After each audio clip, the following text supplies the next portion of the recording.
Would Ronald Reagan approve of the tax bill that President Donald Trump signed this month?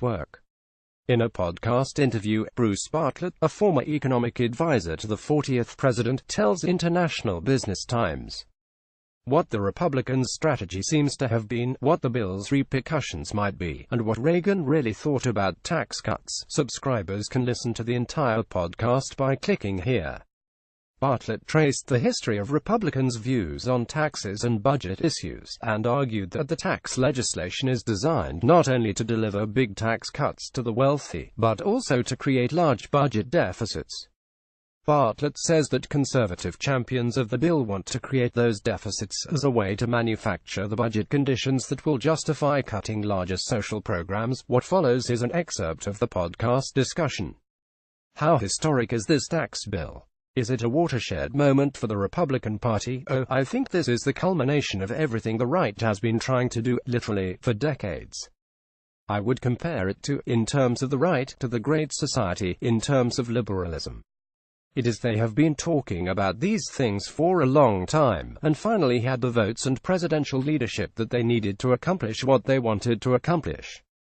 And of course one could characterize the right's agenda, since the day, as trying to undo all of that. The right, a long time ago, figured out that they couldn't assault the welfare state head-on. It was too strong. So they've assaulted it through a back door, which is to systematically and consistently drain the government of revenues, and force even Democratic presidents, such as Obama and Clinton, to do a lot of their dirty work for them by cutting spending, and holding back on new initiatives that are, in many cases, badly needed, and they're simply continuing. The problem is, I think they've gone past the point of sanity. They're simply doing things now that don't even make sense. House Speaker Paul Ryan has suggested that reducing Medicare spending could be up next on Congress's agenda. Do you see the tax bill as a deliberate step to create more debt, which can then be used as a justification to cut major social programs? Absolutely. No question about it. You can date the beginning of this strategy to a particular date in history, which was June 6, 1978, which is the day California's Proposition 13 passed.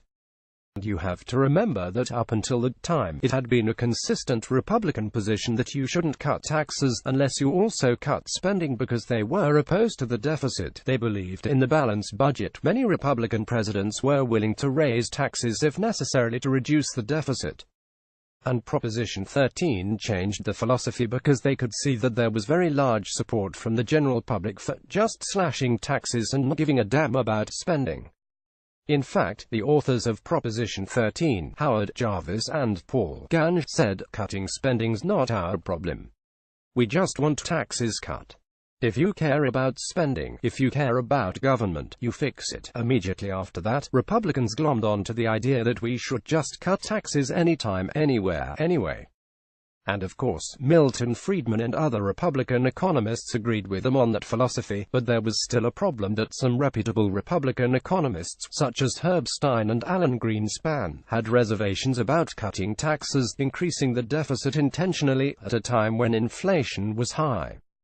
This was one of the main reasons why they thought spending needed to be cut when you cut taxes, because the deficit was inflationary. They rationalized the party's movement towards rampant tax cutting by inventing this idea that I call starve the beast. When the deficit gets really, really big, then even Democrats have to join in cutting spending to reduce the deficit, because of course, Republicans will never support a tax increase. The last Republican president who supported a tax increase was George H.W. Bush, and his own party destroyed him and intentionally sought to have him defeated in 1992 for that sin. I think this was a very intentional and deliberate strategy on the part of Grover Norquist and Newt Gingrich, in order to purge the last of the responsible Republicans from the party and get total control by what are essentially nihilists. You were an advisor to President Reagan, who is remembered as an ardent tax cutter. Did you shift your political ideology, and if so, how did HTAT happen? Well, yes, I pivoted, but I've never pivoted away from my belief that the 1981 tax cut, which I had a personal hand in drafting, was useful and necessary legislation for the time. I think too many people are not now old enough to remember how horrible the inflation problem of the 1970s was. And they've grown up and have lived in so many years of essentially zero inflation, they've forgotten how much that frightened people. One of the consequences of inflation is that when workers got a cost of living pay raises, they got pushed up into higher tax brackets. So, you had a continuing tax increase going on automatically because of inflation. Because there was no indexing of the tax system. So there was need for a big tax cut just to keep the tax burden from rising. Furthermore, I would point out that Ronald Reagan himself reversed course on the tax cut almost immediately in 1982. He supported the Tax Equity and Fiscal Responsibility Act, which was the largest peacetime tax increase in American history. He supported a very large tax increase for Social Security in 1983, and lesser tax increases almost every other year of his presidency. By the end of his presidency, he had raised taxes by about half the amount that he cut taxes, you see. So he took back about 50% of the 1981 tax cut, and it was half the size, in terms of its impact on the deficit and revenues, as it was when it was first enacted. I think this was an act of responsibility and courage and leadership. Most Republicans today either don't know about it, or just pretend it never happened. Why do you think that part of Reagan's record is so often forgotten? I think after a certain number of years, the legend takes the place of reality. I think very few Republicans care about history. They have no interest in research or analysis, or facts, or data. They live in a fantasy world, and in the fantasy world, they have to have some heroes. And so they made Reagan into a hero, and that means that they have to suppress anything about him that runs against the heroic narrative. I think this is just common in history. It's been done with kings and leaders of the past. I think the further away we get away from the true Reagan, who's remembered by living people, and he becomes just a heroic character. I think of the right term I want to use. It's a myth. That is the myth of Reagan. It's more powerful than the reality of Reagan. Polls show that right now, this tax cut is very unpopular. Do you believe this could be a turning point in the tax wars, one in which the opponents of this kind of tax cutting are able to use this tax bill to fundamentally change the tax debate in America? I'm not prepared to say that that's the case. Here's my concern. Once the tax cut is enacted, the Republicans will hold the high ground. It will be very difficult to dislodge them from the position, even if they lose control of Congress. As you know, because of gerrymandering, and the enormous money advantage that Republicans have, it will be extraordinarily difficult for Democrats to even get control of the House next year, and the Senate looks out of reach.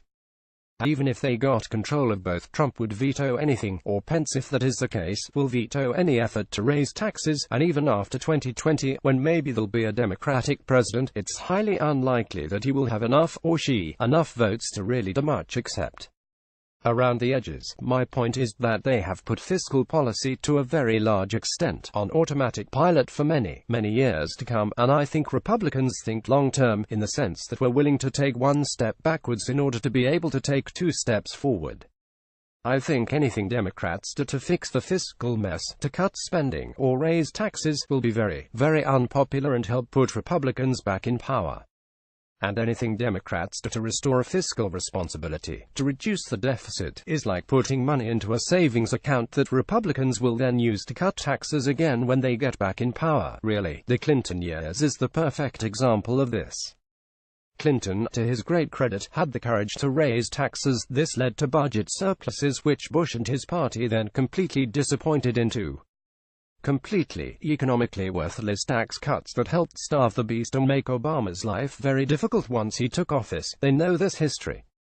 They know that Clinton's 1993 tax increase led almost directly to the Republican takeover of Congress in 1994. The thinking, fine. Let's have a Democratic Congress and Democratic president in 2021 who'll pass big tax increases and spending cuts, and get the budget under control. We will take control again in 2022 and 2024, and we'll start all over again, cutting taxes, and doing everything that they're doing right now. In your opinion, what are the most problematic parts of this tax bill? There are so many things it's hard to know where to begin. I think getting rid of the personal exemption is pretty terrible, myself. The idea of the personal exemption was that everybody deserved some amount of income, free of tax, that they could live on, as a matter of principle. And Republicans are destroying that principle. They're basically saying, all of your income belongs to us, except what we give back to you out of the goodness of our heart. You don't, in principle, have the right to any income that we can't take from you when it suits our purpose. That sounds like a Republican argument, because it's ones Republicans have used, and now they've turned it on its head and using it to pay for this enormous tax cut for the rich. I think a lot of people don't understand how much of a tax cut there is in this legislation, because they hear the number $1 trillion, or $1.5 trillion. That's the net number. The gross number is something along the lines of $6 trillion, almost all that going to the wealthy, and to big corporations. Then there is about $4.5 trillion of tax increases, of which we just discussed the two biggest ones. You have described a situation in which Republicans cut taxes, create deficits, and Democrats are constantly playing defense.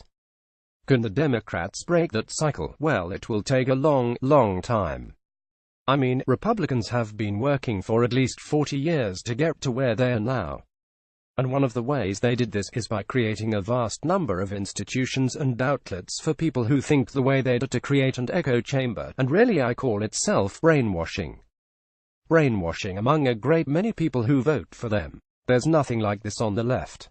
They don't put the resources into long-term institutions and programs. They tend to be firemen.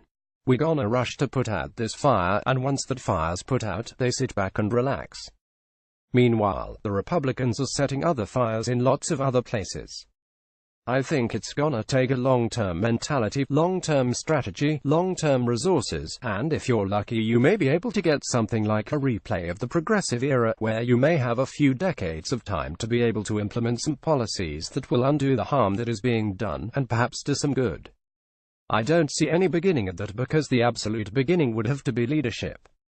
And I don't see a leader anywhere on the left, let alone in the Democratic Party, who I think is popular enough to be able to change direction. I mean, my idea would be somebody like Bobby Kennedy. I don't think people like Bernie Sanders really have the wherewithal to do what needs to be done. It has to be somebody a lot younger, more dynamic, and there have to be resources. There have to be people like the Mercers, and the Kochs, and the Adelsons on the left, who are willing to put serious money, not just into campaigns, but into organizations and institutions that will try to fight the fight on a daily basis.